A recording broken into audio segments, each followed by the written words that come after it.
Hello students. During this video, you will learn something about parallel lines. We are surrounded with parallel lines all over, from railway tracks to racing tracks,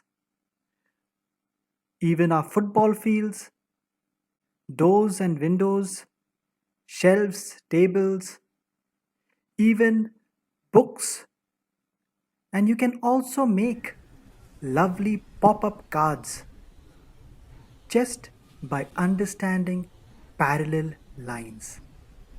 So let's see what parallel lines really are. These two lines you see, they are called parallel lines. A line which cuts the parallel line is called the transversal. These two lines, they make angles, and let's see how these angles are related to each other. Here we have two parallel lines, A, P, B, which is parallel to CQD, and the transversal is EF. We can see there are two angles already marked, angle EPB and PQD. Those two angles are equal to each other. They are called corresponding angles. The other corresponding angles are the two green ones. Please note, they are on the same side of the transversal, above the parallel lines. The red ones, same thing, on the same side of the transversal and above the parallel lines. The white angles, they are corresponding as well. And the two yellow ones are also corresponding angles. So we have understood what corresponding angles are. Let's take a look at the next pair of angles. These two red angles are alternating angles. Let's take a look at the other alternating angles. Alternating angles are on either side of the transversal, but in between the parallel lines. The two red ones are also alternating pairs on either side of the transversal and between the parallel lines. These pairs of angles are called internal alternating angles. Here again, the two yellow angles are alternating angles on either side of the transversal. But in this case, they are outside the parallel lines. So they are called external alternating angles. The same with the blue ones. Next we will see these two angles. If you notice, they are not equal. But if we add them together, they will be equal to 180 degrees. They are co-interior angles. The sum of co-interior angles is equal to 180 degrees. If you notice, they are on the same side of the transversal within the parallel lines. So they are called co-interior angles. Let's take a look at the other co-interior angles. The two white ones are co-interior angles. The two red ones are co-interior angles.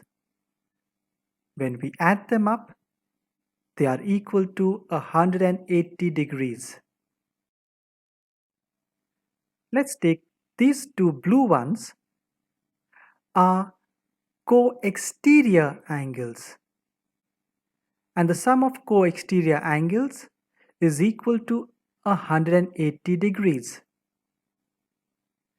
Please note, they are again on the same side of the transversal, but in this case, they are outside the parallel lines.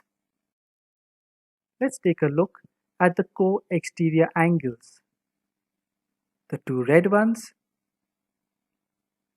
and the two yellow ones are co-exterior angles. Next we come to these two angles in yellow. They are equal and they don't need another parallel line. All you need are two lines intersecting each other. These two pairs are vertically opposite angles and they are equal. Let's take a look at the other vertically opposite angles. The two yellow ones and the blue ones. They are vertically opposite angles.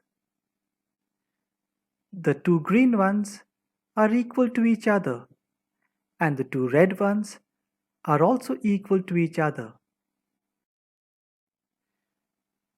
If you look at the beige colored angles on top, they are not equal. So what is the relationship between them?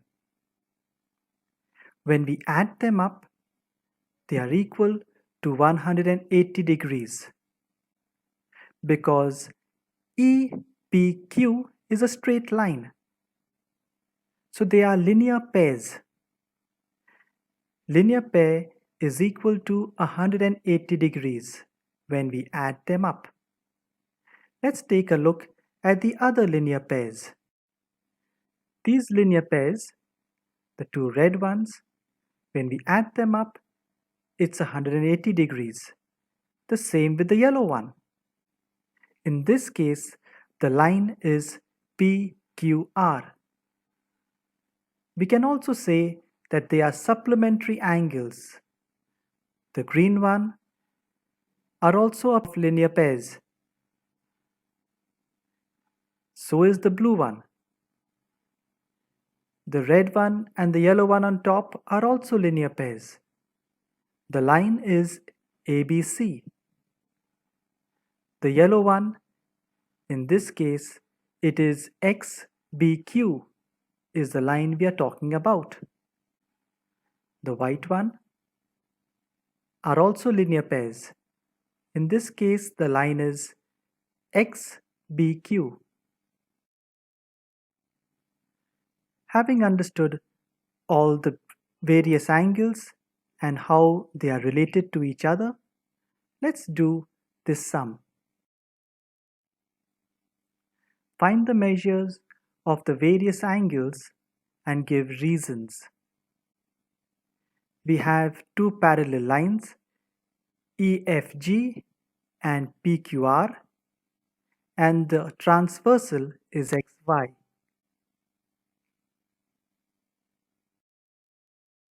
Here's the answer. Angle EFX plus angle XFG is equal to 180 because these two angles are linear pairs. So we substitute the angles and we write 3a plus 5 plus 2a minus 5 is equal to 180 degrees. When we add 3a and 2a, we get 5a. Plus 5 and minus 5 will cancel. So we only are left with 5a is equal to 180 degrees. A is equal to 36 by dividing 180 by 5. Therefore, angle EFX is equal to 3 into A, which is 36, plus 5, which is equal to 113. Angle XFG is equal to 2 into 36 minus 5, which is 67. Now in the diagram, we remove 3A plus 5 and 2A minus 5, and we put in the answers we have found, 113 and 67. Therefore, angle EFX is equal to angle GFQ is equal to 113 because they are vertically opposite angles. Angle GFQ, which we have just found, is equal to angle PQF is equal to 113 because they are internally alternating angles. In the same way, angle GFQ is equal to angle RQY is equal to 113 because they are corresponding angles. In the same way, you can find out the other angles, 67 because they are vertically opposite, that's alternating, and vertically opposite. I hope you understood parallel lines. All the best. Thank you.